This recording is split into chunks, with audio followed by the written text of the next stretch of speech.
Salut tout le monde et bienvenue dans cette revue de presse. On démarre avec les super champions d'Europe, les Parisiens. Le PSG revient de très loin mais a décroché un nouveau titre européen en battant Tottenham au tir au but lors de la Super Coupe d'Europe. Un truc de dingue, écrit l'équipe.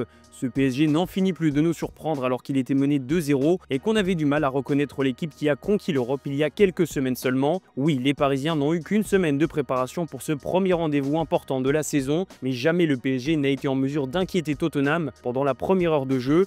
Mais le résultat est là, un trophée de plus pour le Paris de Luis Enrique, la première Super Coupe d'Europe de son histoire. Ça fait 5-7 saisons après la Ligue 1, le trophée des champions, la Coupe de France et évidemment la Ligue des champions. D'ailleurs, le PSG peut encore augmenter ce palmarès en réalisant un sextuplé historique avec la Coupe intercontinentale qui aura lieu au mois de décembre. Paris est d'ores et déjà qualifié pour la finale. Malgré tout, la prestation parisienne n'est pas perçue aussi positivement en Espagne.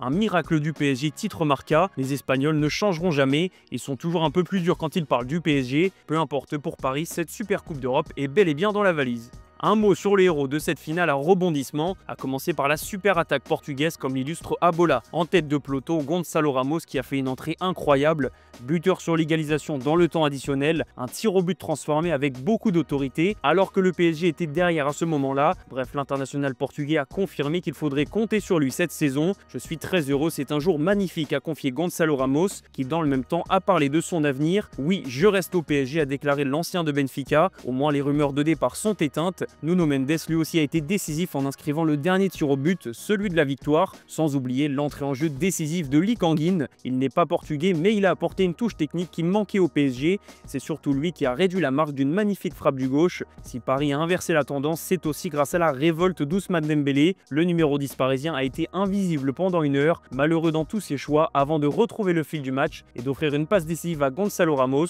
Une prestation qui lui a valu le titre de MVP par l'UEFA. Qui sait, peut-être que ça suffira pour le Ballon d'Or, mais l'attraction principale de cette rencontre, c'est Lucas Chevalier. Le gardien français a vécu une sacrée première pour ses grands débuts avec le PSG, dans un contexte délicat avec la pression de la rencontre, mais surtout l'ombre de Gigio Donnarumma qui plane au-dessus de lui. Lucas Chevalier a été décisif avant de s'incliner 2 fois sur 2 coups de pied arrêtés, et le deuxième but de Tottenham aurait pu coûter cher vu sa grosse faute de main. Mais comme le rappelle très bien le journal AS, Lucas Chevalier est passé du vilain au héros. L'ancien du LOSC a lui aussi retrouvé le fil de la rencontre, et sa parade sur le tir au but de Mickey Van de Ven a permis au PSG de se remettre dans cette séance avant que Tottenham ne se saborde tout seul. En conférence de presse, Luis Enrique a parlé de la grande première de Lucas Chevalier.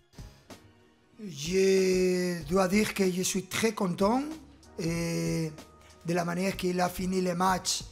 C'est important pour lui, mais il a montré caractère, personnalité, les choses que nous demandons pour aider l'équipe. Il a cette personnalité, je suis très content de son performance, aussi de la performance en termes d'aider de Safonov. Et je pense qu'on est sur le chemin, on cherche d'améliorer et je pense qu'on va être meilleur pendant la saison. Direction l'Angleterre où le point de vue n'est pas du tout le même, une pure agonie pour les Spurs, titre le Daily Mirror.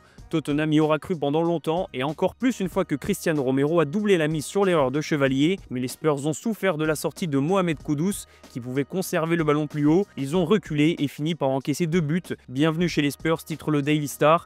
Thomas Frank n'aura pas mis longtemps à s'adapter à la triste coutume du club londonien, à savoir perdre en finale. On pensait que cette malédiction avait pris fin au mois de mai après la finale de la Ligue Europa remportée, mais Tottenham est retombé dans ses travers. D'ailleurs, c'est un peu ce que sous-entend la presse britannique.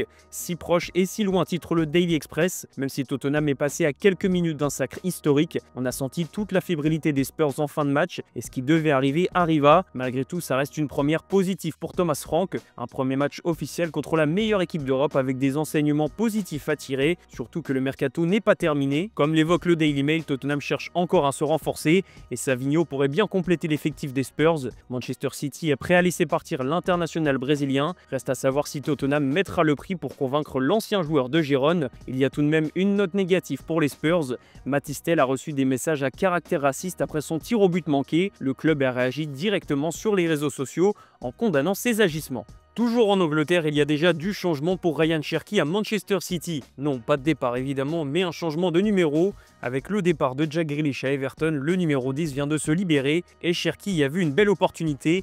L'ancien Lyonnais adore la pression, donc il a choisi de porter ce numéro 10. Il n'aura gardé le 29 que 2 mois seulement. Comme son ami Kylian Mbappé au Real, Ryan Cherki a opté pour le numéro le plus célèbre du football. Manchester City a vu les choses en grand pour l'annonce. Une photo de Cherki de dos avec le 10. Un nouveau 10 dans la ville, écrivent les Sky Blues sur leur compte X. À Cherki d'honorer ce numéro désormais. On file en Espagne où le Real Madrid a profité de la pause estivale pour se construire un bouclier à 120 millions d'euros. Avec les arrivées d'Alvaro Carreras, Trent Alexander-Arnold et Dean Huijsen, le club madrilène a changé le visage de sa défense. L'objectif pour le Real version Xabi Alonso est de retrouver le goût du succès, que ce soit en Liga ou en Ligue des Champions, et pour ça Kylian Mbappé sera au top de sa forme. Le journal Marca savoure la belle trêve qu'a pu s'offrir le nouveau numéro 10 du Real Madrid. Il a pu digérer sa première saison, prendre le temps de se reposer et de retrouver la forme pour sa deuxième année en tant que madrilène. Justement, Mbappé pourrait voir Ibrahima Konaté le rejoindre rapidement. Liverpool est en train de mettre la pression aux défenseurs des Bleus pour qu'il prolonge son contrat, et s'il ne le fait pas, Konaté sera vendu pour éviter un scénario à la Alexander-Arnold. Du côté de l'Atlético, changement de cycle en cours. Les colchoneros ont changé beaucoup de joueurs cet été, et on a vu en amical contre Newcastle que ça portait ses fruits. Changement de statut aussi pour Antoine Griezmann qui retrouve le sourire. 2 buts en 2 matchs dans un rôle plus en retrait, mais pas de quoi faire tanguer notre grisou national qui attaque cette nouvelle saison avec l'envie de gagner un trophée majeur. Du côté du Barça, la bonne nouvelle est enfin tombée, Joan Garcia va être inscrit aujourd'hui. Le nouveau gardien catalan jouera ce week-end en Liga vu que la blessure de Ter Stegen a été considérée comme longue. Joan Garcia a accordé un entretien à Mundo Deportivo. Il a expliqué qu'il n'avait jamais paniqué vis-à-vis de sa situation. Joan Garcia savait que ça se passerait comme ça. C'est pas pour autant qu'il a hésité à dire oui au Barça, tout le contraire de Luis Diaz qui lui a dit non à Barcelone, comme le rappelle le journal Sport. L'appel du Bayern Munich l'a poussé à refuser l'offre catalane. On finit cette revue de presse avec un mot sur l'Inter Milan. Quelques coups sont en cours pour le mercato. Ademola Lookman est toujours dans le viseur, tout comme un défenseur central. On évoque les pistes Loïc Badé et Oumar Solette.